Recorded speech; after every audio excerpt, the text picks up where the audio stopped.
An electric second half of footy came all the way down to the final moments, but ultimately it was Essendon that got the job done on the night, just 3 points over the Adelaide Crows tonight. Welcome to Crows Live. I am your host, Monique Van Hayden. Tonight I'm joined by Sam Jacobs. And look, Sam, we have to get straight down to the point. Controversial final moments of that game. Was it holding the ball? Yeah, well, first of all, it's great to be here. Obviously, it would have been nice to get the win, but yeah, let's get the elephant out of the room first up. Had to be holding the ball, didn't it?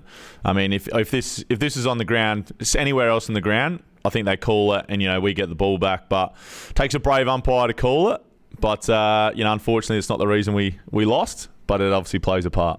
He did dive on top of the football, but you don't usually see that get called as holding the ball these days, do you? Oh no, I think in those situations, I think around the ground, like I said previously, pending game situation, if that's on the wing, 100% that gets paid, gives us another opportunity, but puts a lot of pressure on the umpire to be able to call that. So unfortunately, one that's we let slip. Yeah, you're spot on. And I think let's talk about those final moments of the game. What do you think of the composure of the Crows in those final minutes?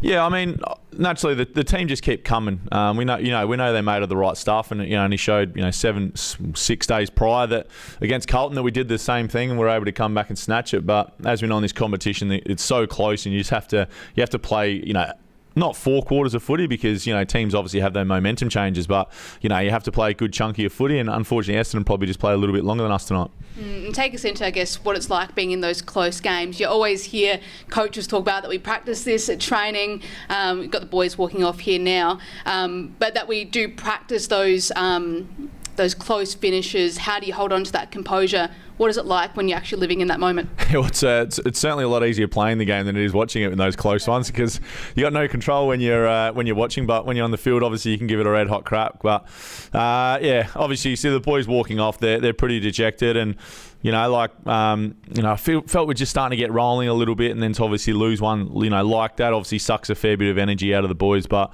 they certainly had a dip and played the game right out. But like I said before, we just need to play better, consistent footy throughout the game, and we showed within patches that our best is certainly good enough. We put that string of goals together. I think it was 6 or 7 goals in a row together.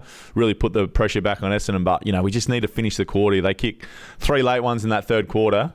Just puts the pressure back on us, and it just shows just makes it game on as well. We'll be heading down into that room quite shortly for a couple of interviews with the boys once they're done with that team meeting. But what would be the message in that team meeting tonight? Because obviously such a close finish, lots of positives to take out of the game. What would the message be from? Yeah, I don't know if the vibe would be too positive in there for that reason that. We fought the game out. We had some great moments, but we didn't quite play how we would have liked throughout the game. And I think where our season's at as well, it was a really important victory. We needed to get that one to tick it off, and unfortunately it didn't go away. But we have to own that. We have to find ways to get better. As we've got the Kangaroos next week. And there were lots of positives, I guess, especially in that third quarter. But we'll talk about the first half to start off with, which probably isn't the way that the Crows wanted to play. There was definitely plenty of moments that Essendon could have pulled away from the game. Yeah, no doubt. I mean, they started a lot better, and even throughout the game, they ended up having 8 more scoring shots than us, and we just have to find ways to start better, and the games are so close, as we know now, and it doesn't matter whether it's 2 point or 4 points, what it is tonight, or inside 2 goals. It's you just have to start well to get pressure on the opposition, and I guess that's the thing with Essendon. They can be such a confidence team, and when they get a run on, they can really hurt you. And thankfully for us, they missed a lot of goals early, which helped us. But you just got to put those games away. Obviously, we had the win last week against Carlton. What's the biggest difference that you could spot from how we performed last week with another close finish to what you saw tonight? Just our efficiency, and we're seeing highlights of Jordan Dawson, who was absolutely outstanding tonight, and we just got to be able to, I guess, cash in on more when we are getting the ball. We got to get our inside 50s up as well. I feel by the end of the game we sort of brought it back, but in the first half when a lot of the game's sort of there to be won, we weren't generating enough ball inside the forward 50. So puts a lot of pressure on the forwards to sort of make it happen if they're not getting a lot of ball use down there. So, but still a lot of highlights. I thought Fogg was better tonight.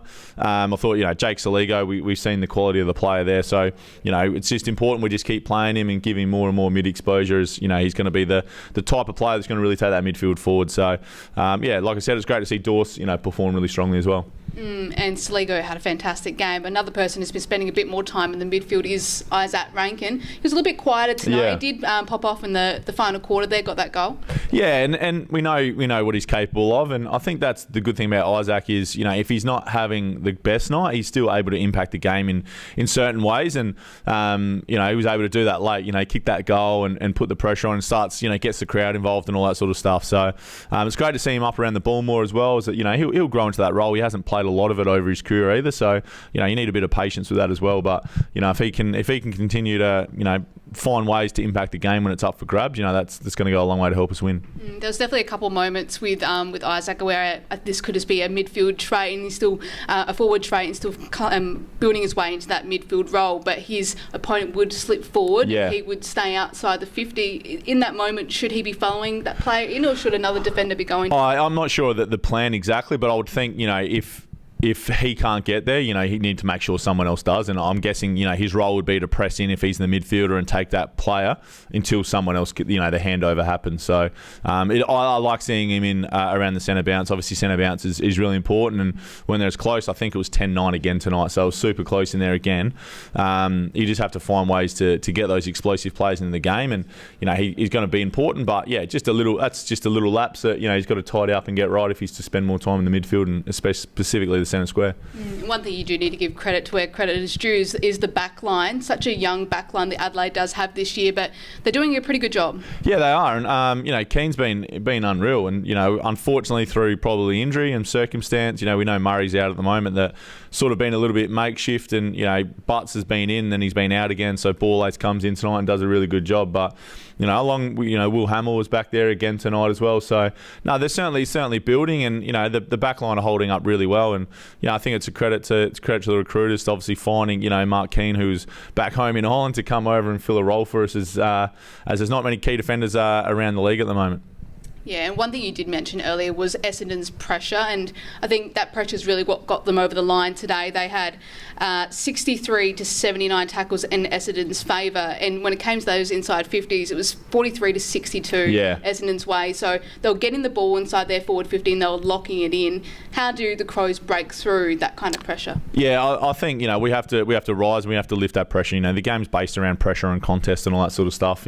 That's what starts the games before anything else. So we have to get that. We have to get that. That tackle ledger probably back a little bit more even. And when you get out possessioned and then out tackled, I guess that sort of shows where you're at with your pressure. And like I said, we're capable. We're more than capable of it, and we can do it. We just got to do it for longer periods. And I think everyone in the modern game is playing the game in your forward half. And that, I guess, that inside 50 differential probably shows that we weren't able to get the game in our terms enough.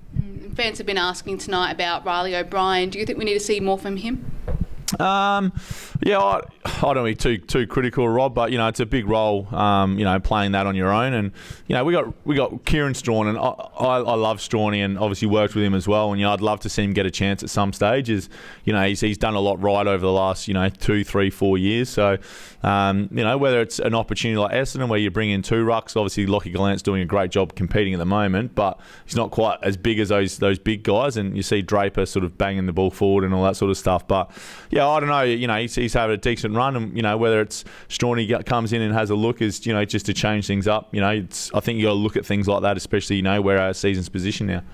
One person who had a fantastic night, has been having a fantastic season, is Mark Keane, and he's been nice enough to speak with us down in the rooms tonight. Let's go head down to him. No worries, Keane. Obviously a bit raw, I guess. What are your emotions like right now?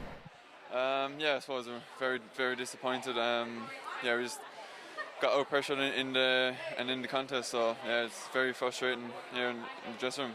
Absolutely, and obviously tonight Essendon did quite well in the contest, and there was a lot of ball going into the back line. I guess, from the back line, how do you feel you guys held up with so much ball coming your way? I suppose we got the first contest done, but maybe it was the second and third contest we didn't get done on the ground and stuff like that. So just probably thought we were going to get done in the first contest, but it's always the second and third we need to finish it off as well. Absolutely, and I guess as a group, do you feel like you guys held up well? Essendon had a lot of inside 50s. I felt you guys were quite solid. I'm not too sure how many inside 50s they had, but we didn't win, so I'm not too sure how we held up. So we'd always want to take a few of them goals back. I think we could have defended a bit better. Absolutely, and just in that review, I guess, what were some of the key points Nixie just harped on then?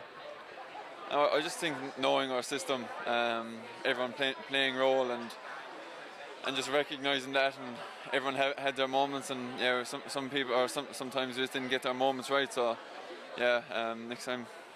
Absolutely, and I guess walk us through those last few minutes. I guess I saw you go forward. I guess what were those last sort of few minutes like when the ball was pumping in and you can't quite get over the line?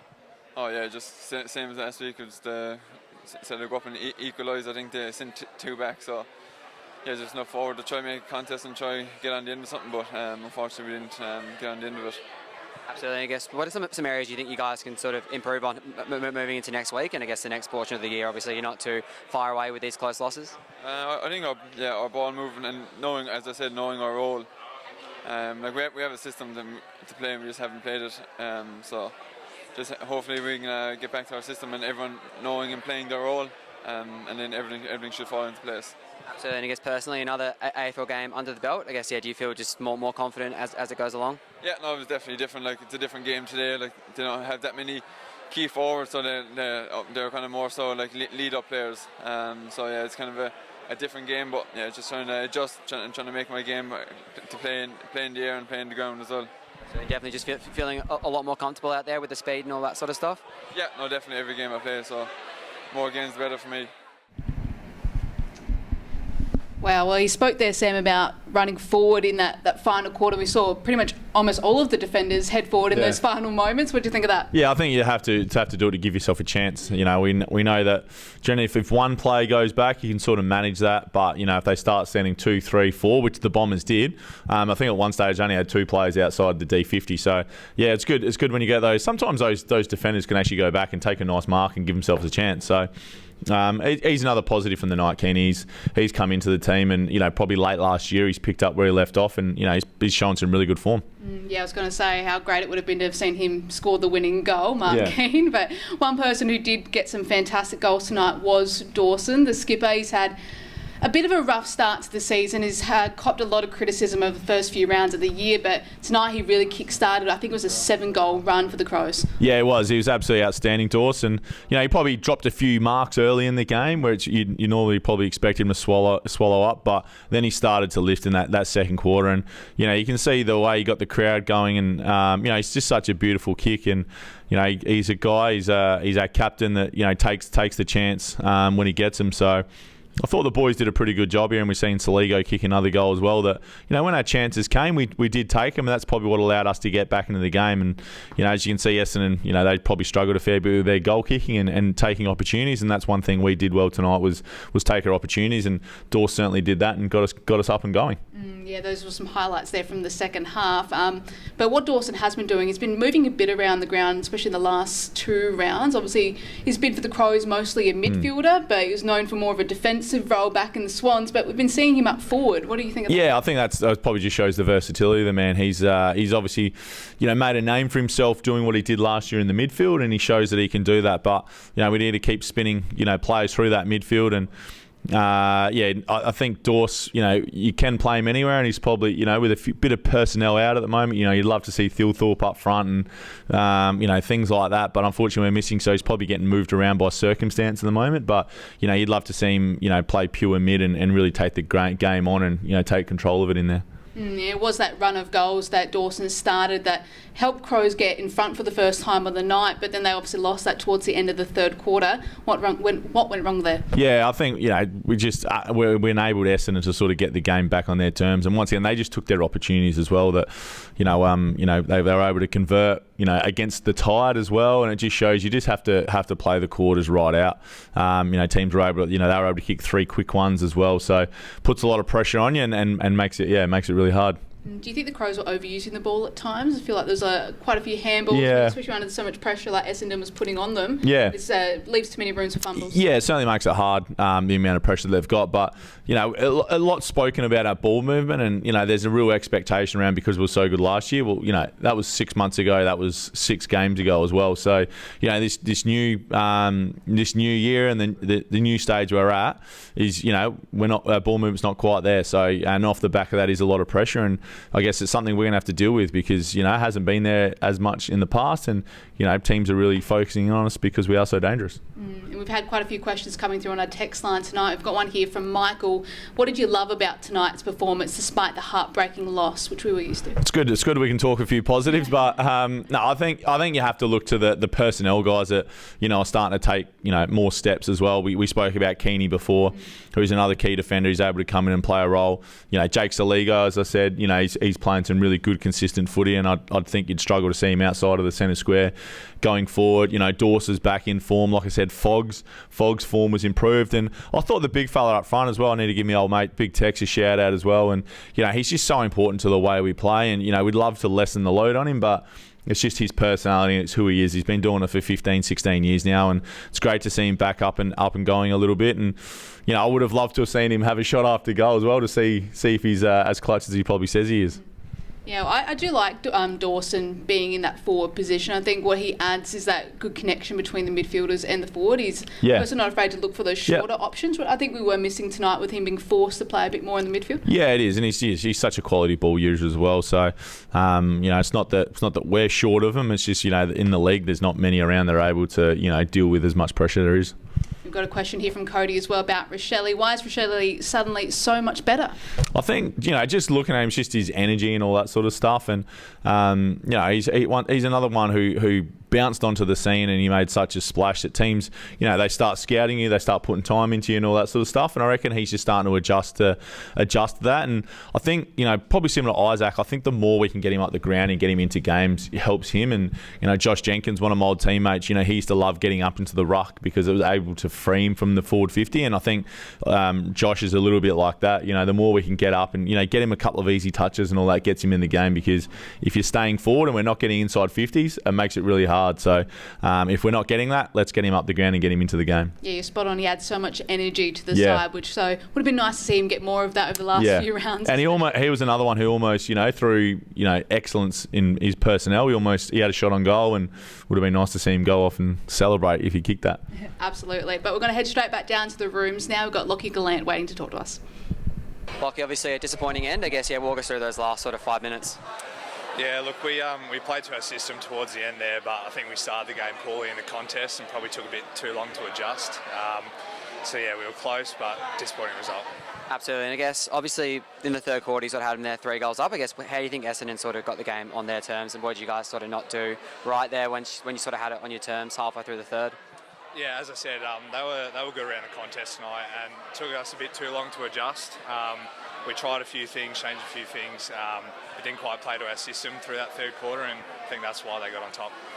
Absolutely, and I guess just in those last sort of few minutes, obviously when the ball's down your end, you're flying for marks, all that. I guess walk us through what that's sort of like when you're almost there but can't quite get over the line.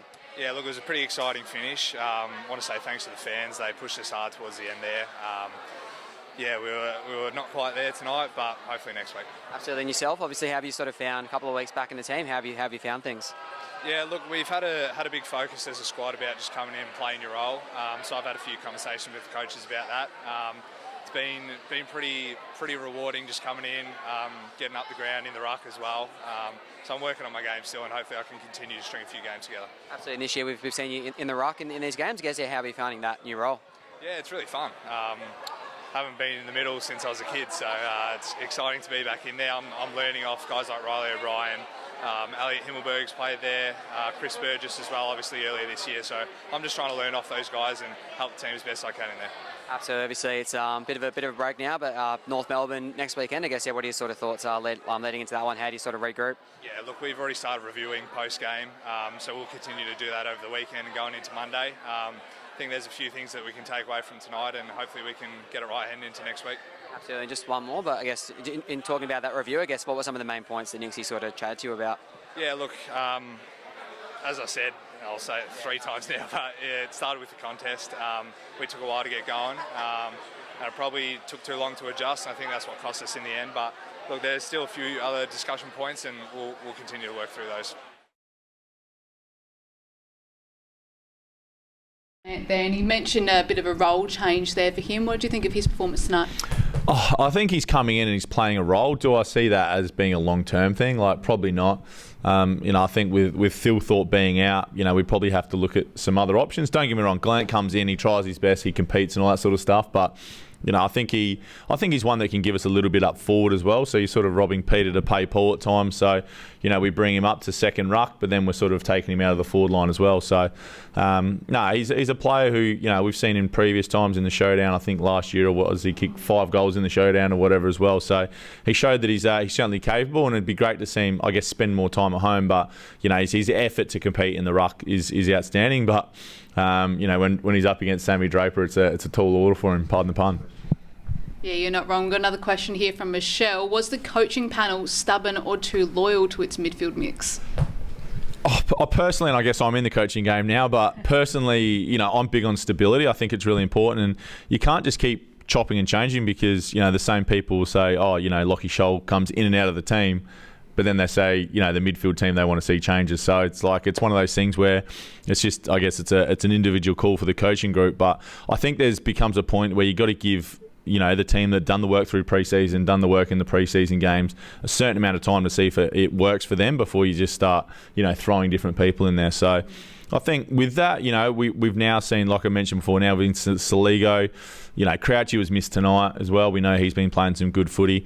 Laddie's in there. You throw Rochelle, Rankin in there at times as well. I think that's been a pretty consistent look. So, without doing something silly or throwing a real random person in there, what other personnel are you looking to throw in there? You're putting your most exciting and, your ball winners in there as well. So, I think it's important that we give them a chance to, work together and get that cohesion going before we just keep spinning the magnets weekly.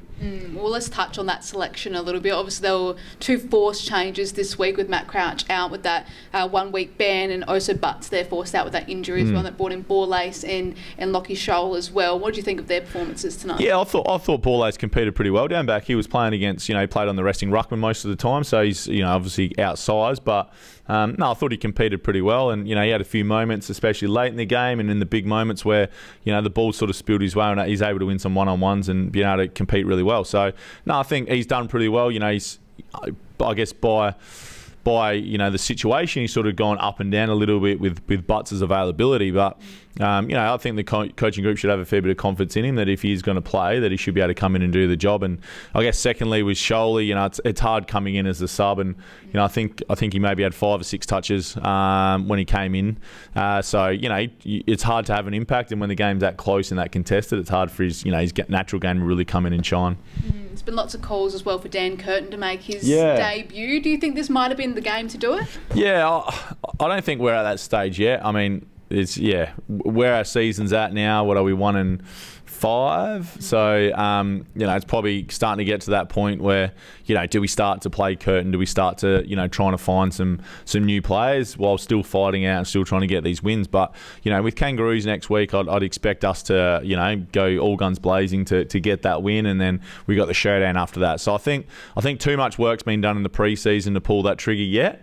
But I think that time's coming, and there will be opportunities to have a look at him. And by all reports, Curtin's gone pretty well in the SANFL, so I'm sure he'll get his chance soon. And as you mentioned, North Melbourne next week, but then another difficult contest in the showdown against Port Adelaide. We've got Caitlin here asking in the text line, how is the Crows season placed now? What are you looking forward to here?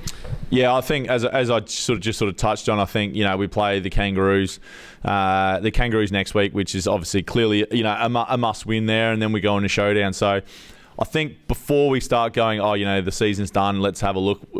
We need to keep fighting it out to see if we can get back to next week 2-5, and then hopefully win the showdown 3-5, and just start to get a bit of momentum back. And it's going to be. You can't have your head in the sand. We know where we're at, but there's plenty of time to play kids in the back half and all that sort of stuff if the season pans out that way. So I guess for me, it's let's keep fighting it out. Let's keep trying to string some wins together and see what can happen. What would the confidence be like for the boys at the moment? Obviously coming off that win last week, but now another loss. Do you think the confidence is still there from last week? Well, I think the confidence should be there because we haven't played a great amount of good footy over the last 2 weeks. We're able to beat Carlton, but it was the back of we played in patches again, and then obviously tonight we weren't able to sort of get our game going. So for me, the confidence comes from going, boys, when we do it well, we're actually really capable. Now we've got to, take that from, a quarter and a half or two good quarters of footy, get that up to, 2.5 quarters or 3 quarters of good footy, because when we play well, as we've seen, not only this year but last year as well, our best is certainly good enough, and, we need to chase more of that. Absolutely. We're going to head straight back down to the rooms now. We've got Scotty Burns waiting for us. And I guess, how do you sort of, reflect on that game? Look, we're completely outplayed early. We're lucky to be in it. First quarter and a half time with the amount of inside 50s that they did have. But the boys did well enough to control things to a point in time, and certainly did well enough to get up by whatever we got up by, 14, 16 points. So the ending was pretty disappointing when they, we did all we could to stop their ascendancy early and got things back on our terms, and then fell away towards the end. Absolutely. How do you think it sort of turned late in that last quarter? Obviously, we had the ball dominated in our forward half of that last quarter. I guess, how do you think that sort of turned in the second half of the last quarter? Look, I think there's no doubt that Essendon probably slowed their game down a bit too. They're probably trying to save the game, so they went a bit slower, which helps. And there was a lot of numbers inside our forward 50. I thought they put a couple extras back. We equalised, and we had a few opportunities, but we couldn't quite capitalise. And look, at the end of the day, if we won that one, we completely stole it. We were outplayed, we know that. We're disappointed with it, so we need to make sure we respond. Absolutely. I guess, what's the message to the boys after a game like that? Obviously, close one, but probably outplayed for the majority. Yeah, well, you have a good chat inside. I won't go through the details of what we spoke about, but there's a lot of disappointed fellas in there. Absolutely. And how do you think sort of the boys can bounce back? What are sort of the main things we need to get back and get better at? It all comes down to training. It's hard work and training. We've got to make sure we get our fundamentals right and get a little bit of confidence and belief. But there's so many areas tonight that we didn't believe we played that well in. So there's a fair bit of work to do. Some pretty honest words there from Burns. He admitted there that they knew that they were outplayed. Yeah. What do they need to fix here? What are the glaring things that need to change here for you? I guess the big thing for me is watching it from last year to this year is the way teams are countering our offense and getting numbers back, which we sort of touched on there. Is we need to find a way, or we need to find a different way to be able to score, and I think that sometimes comes from deeper entries, and if teams sort of know now, and I know there's a few sort of stats getting around that if you keep the Crows under 100 points, they don't really win too often, or if at all. So we need to find a way to manage that, and we need to find a more efficient way to go inside 50s. The more ground position you can get, the better it is. So like Burnsy said, there's only one choice, and the only choice is to put your head down and go to work and train your way out of it. So we need to get the game back on our terms for longer. We need to compete and win the contest, and they're fundamentals of the game, and you need to do them well, regardless if you're struggling or if you're going really well. Adelaide's ability to transition the ball inside their forward 50 has been a conversation for most of the season so far. Last week we saw what worked for the Crows was finding those closer targets, but tonight it feels like Adelaide resorted back to just bombing it forward, trying to go to those contested marks. What do you think they should have been reworking there? Yeah, I think, and that's what happens with the opposition. Opposition teams are starting to put a lot of time into that now. So, we obviously need to, keep lowering their eyes and keep trying to find different ways, different avenues to score, because you can't just keep launching it in all the time. Well, I think that's just about all we'll have time for tonight. So thank you for joining me, Sam. No worries at all. Hopefully next week we can get another win against North Melbourne. But thank you all for sending in your questions through our text line. Thank you for watching Crows Live. We'll be back again after the showdown in 2 weeks' time. And tune in to The Crow Show this Sunday for any more of your Adelaide content.